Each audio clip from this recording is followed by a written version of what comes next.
Olá pessoal, tudo bem?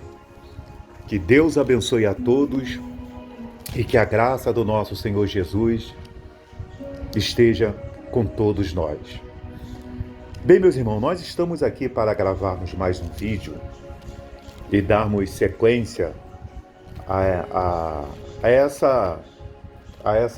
esse trabalho, né? Esse trabalho de conscientização que nós temos procurado compartilhar com vocês por meio do Espírito Santo. Sempre extraindo da palavra de Deus uma mensagem, sempre extraindo da palavra de Deus um direcionamento. Porque a Bíblia Sagrada, essa palavra aqui, é o direcionamento de Deus, é a orientação, é a instrução de Deus para os seus servos, para aqueles que servem ao Senhor Jesus. A Bíblia diz que nem só de pão viverá o homem, mas de toda palavra que procede da boca do Senhor. A Bíblia diz que todo aquele que ouve e pratica as minhas palavras será comparado a um homem que tem a casa edificada na rocha. Porém, aquele que ouve e não as pratica é comparado ao homem que tem a casa edificada na areia. Vem a tempestade, vem o vento e leva tudo. Enquanto que aquele que ouve e pratica, ele está alicerçado, ele está firme e não vai se abalar. E eu gostaria de hoje ler com vocês o que está escrito aqui na Bíblia, no livro de 1 Samuel, capítulo 8, porque o nosso país, né, o Brasil, nesses últimos dias, ele está complicado. Politicamente falando, ele está complicado. Né? E eu tenho orado por esse país. Eu tenho orado, pedido a Deus para Deus abençoar. Porém, aqui no livro de 1 Samuel capítulo 8 diz assim: os israelitas pedem um rei. Aí diz assim, vamos ler. Tendo Samuel, o profeta, envelhecido, constituiu seus filhos por juízes sobre Israel. Constituiu seus filhos por juízes sobre Israel. O primogênito se chamava Joel. Tinha que ter meu nome esse camarada. E o segundo, Abias. E foram juízes em Berseba. Porém, seus filhos, que era Joel, que é meu nome, e o segundo, Abias, não andaram pelos caminhos dele. Antes se inclinaram à avareza e aceitaram subornos e perverteram o direito. Nós estamos falando aqui de dois o quê? Dois filhos de um profeta que era juiz, se tornaram juízes. E que não seguiram o caminho do pai de temer ao Senhor Deus. Neles não havia o temor de Deus. Neles não havia a palavra de Deus, o relacionamento com Deus. Porque eles não tinham esse temor a Deus, a Bíblia diz aqui, aceitaram, se inclinaram à avareza, que é o amor ao dinheiro, e aceitaram subornos, e perverteram o direito. Quer dizer, tudo que era direito, eles perverteram. Juízes. Então os anciões todos de Israel se congregaram e vieram a Samuel a Ramá e lhes disseram: vê, já estás velho e teus filhos não andam pelos teus caminhos. Constitui-nos, pois, agora um rei sobre nós, para que nos governe como o tem todas as nações. O que acontecia? Lá nos israelitas, quem governava eles era Deus. Existe governo melhor do que o governo de Deus? Quem governava eles era Deus por meio dos profetas. Deus falava por meio dos profetas. Quando o profeta era de Deus, ele ia lá, levava a palavra de Deus, o direcionamento, e eles venciam. Porém, o povo, o que fez? Pediu um rei olhando para outras nações. Olha, assim como as outras nações têm um rei, nós também temos. Nós também queremos. E olha que o Deus das outras nações não era o Senhor Deus de Israel. Era Baal, Dagon. Era lá os deuses deles lá. Porém, esta palavra não agradou Samuel. Quando disseram, dá-nos um rei para que nos governe. Então Samuel orou ao Senhor. Disse o Senhor a Samuel, olha o que Deus disse a Samuel. Atende a voz do povo em tudo quanto te diz, pois não te rejeitou a ti, mas a mim, para eu não reinar sobre ele. Olha o que Deus disse, olha Samuel, atende eles. Eles não estão pedindo, porque não foi a você que eles rejeitaram. Porque quem reina sobre eles sou eu, você é apenas um porta-voz. Então eles estão rejeitando a mim. Aí ele diz aqui, para que eu não reine sobre eles, segundo todas as obras que fez desde o dia em que tirei do Egito, até hoje, pois a mim me deixou e a outros deuses serviu, assim também o faz a ti. Agora, pois, atende a voz, porém adverte-o solenemente, explica-lhe qual será o direito do rei que houver de reinar sobre eles. E é isso que eu quero chamar a atenção de vocês. Atende eles, mas diz para ele qual vai ser o direito do rei. O que esse rei terá direito sobre eles quando ele reinar? Referiu Samuel todas as palavras do Senhor ao povo e que lhe pediu um rei, e disse, este será o direito do rei que houver de reinar sobre vós. Ele tomará os vossos filhos e os empregará no serviço dos seus carros como seus cavaleiros para que corram adiante deles.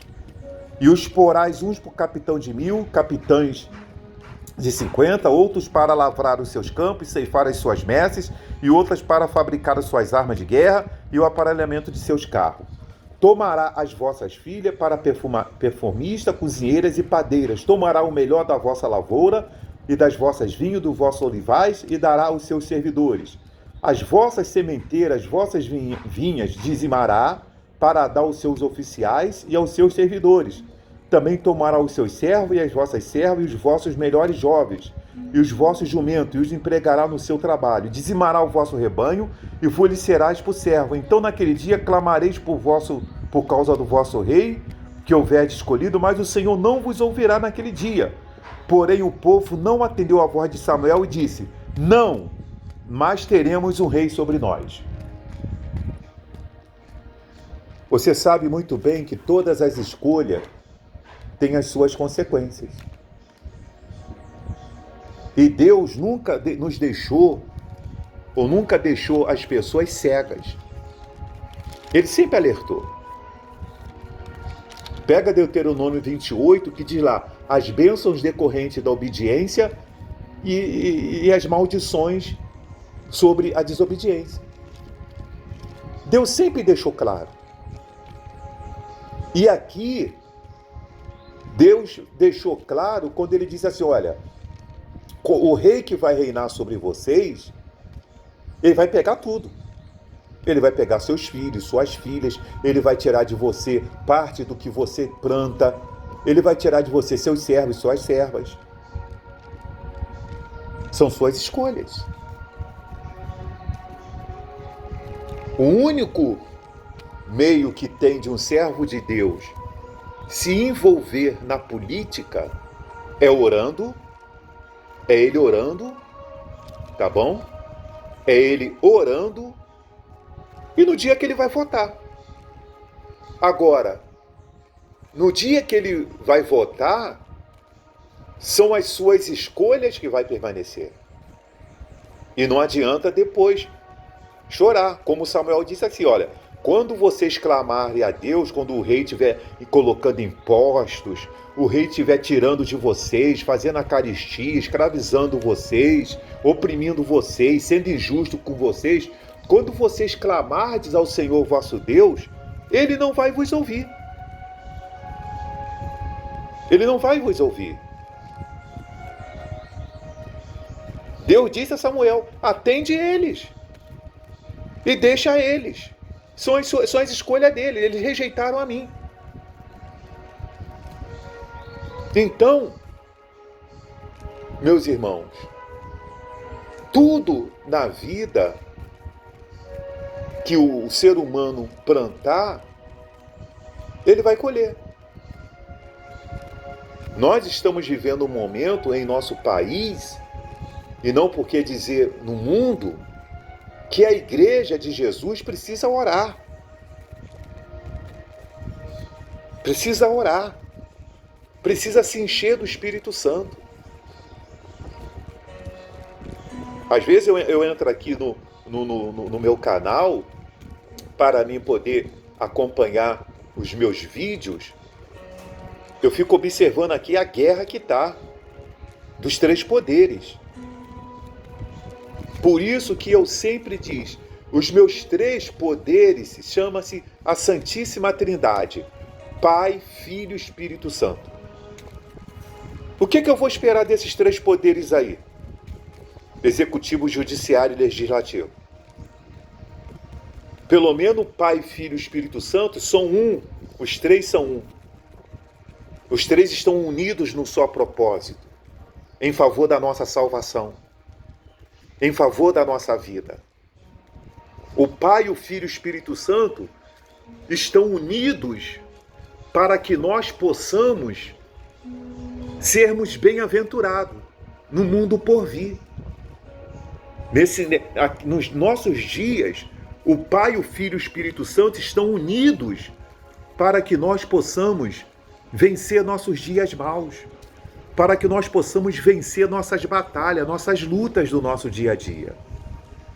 Esses três poderes que existem aí, que é o executivo, o judiciário e o legislativo, eles estão unidos em quê? Em favor do povo. Eles estão unidos em quê? Em favor da sociedade. Seja sincero, estão unidos em quê? Eles estão brigando entre eles por nada. E o povo continua sem segurança, sem educação. Não é verdade? Pagamos o preço de uma cesta básica, que é um absurdo. Qualquer dia, as pessoas só falta pegar o carvão e botar o carvão na panela. Só falta as pessoas pegar carvão e colocar o carvão na panela, e quando a água ficar preta pelo carvão, botar algum tipo de essência de café. Eu não sei nem se existe essência de café. Bota a essência de café na água com carvão e finge que está bebendo café. Porque o café daqui a pouco está caminhando para R$50. Meio quilo. E os nossos três poderes estão fazendo o quê? Brigando entre si. Briga de ego. Mas o que faz o Pai, o Filho e o Espírito Santo? Estão unidos para que nós venhamos ter o pão nosso de cada dia. Para que nós venhamos ter saúde, paz. Mas foi a escolha do povo. O povo que escolheu lá o rei. Não, nós queremos o rei, para que sejamos também como todas as nações. O nosso rei poderá governar, sair adiante de nós e fazer as nossas guerras. Ouvindo, pois, Samuel todas as palavras do povo, as repetiu perante o Senhor. Então o Senhor disse a Samuel: atende a sua voz e estabelece-lhe um rei. Samuel disse aos filhos de Israel: voltem para cada um para a sua cidade. E buscou um rei e colocou o rei sobre eles. Aí você vê daí para frente, depois de Samuel, como é que foi. Pega lá a história dos reis lá, primeira reis, segunda reis, vê lá pra frente como é que foi e como é que tem sido até hoje. Reclama não. Quando Jesus estava lá e foi dito assim, quem que vocês querem que salte? Jesus ou Barrabás? Quem era Barrabás? Ele estava numa posição de um cidadão, de um senador. Quem ele era? Era um ladrão que estava preso, um bandido. O que o povo pediu? Barrabás, solta Barrabás. Estava lá o Salvador, um homem que não tinha feito nada além de curar, além de libertar as pessoas, além de levar alegria para as pessoas, além de levar salvação para as pessoas. Ele só fez isso. Disse que era o Filho de Deus, o acusaram, buscaram lá meio de acusar, de julgarem ele. E no dia que foi dito assim, quem vocês querem que salte? Jesus Cristo ou Barrabás? O povo gritou, Barrabás. E talvez não foi nem a quantidade de pessoas, né, suficiente para que Barrabás fosse solto, mas as influências, o poder da influência. O poder da influência. Nós temos um país indo para o buraco por causa do poder da influência. O poder da influência. Então, meus irmãos, como eu disse, o momento é de orar. Nós vivemos dias que a Igreja de Cristo deve dobrar o joelho mais vezes. E se não estava dobrando, comece. Porque a Bíblia diz, tomai toda a armadura de Deus para que possais resistir o dia mau. O diabo, vosso adversário, anda em derredor de vós, rugindo como leão. Sujeitai-vos, portanto, a Deus, mas resisti ao diabo. Como é que eu me sujeito a Deus? Orando, buscando. Porque dias de labor estão vindo pela frente. E se nós não estivermos em oração, combatendo o bom combate, guardando a fé, muitos não vão completar a carreira. Muitos não vão completar a carreira. O que nós estamos vendo nesse país são consequências de escolhas. O que muitas pessoas estão vendo na vida delas são consequências de escolhas. Consequência das suas escolhas. Porque o que eu perco se eu escolher passar uma noite de oração, final de semana ir para uma igreja, glorificar, passar meu tempo lendo a Bíblia, orando, louvando a Deus? Quais consequências? Eu tenho algumas consequências. Eu tenho consequência? Agora, se eu faço de outra forma, passo uma noite me viciando, prostituindo, nas baladas da vida, usando vícios, longe de Deus, nas orgias e fornicações desta vida, quais são as consequências? Meu irmão, ninguém planta morango, aliás, ninguém planta pimenta e colhe morango. Saiba de uma coisa, o arrebatamento da igreja vai acontecer e este mundo vai ter um fim. Que Deus abençoe a todos e até o próximo vídeo.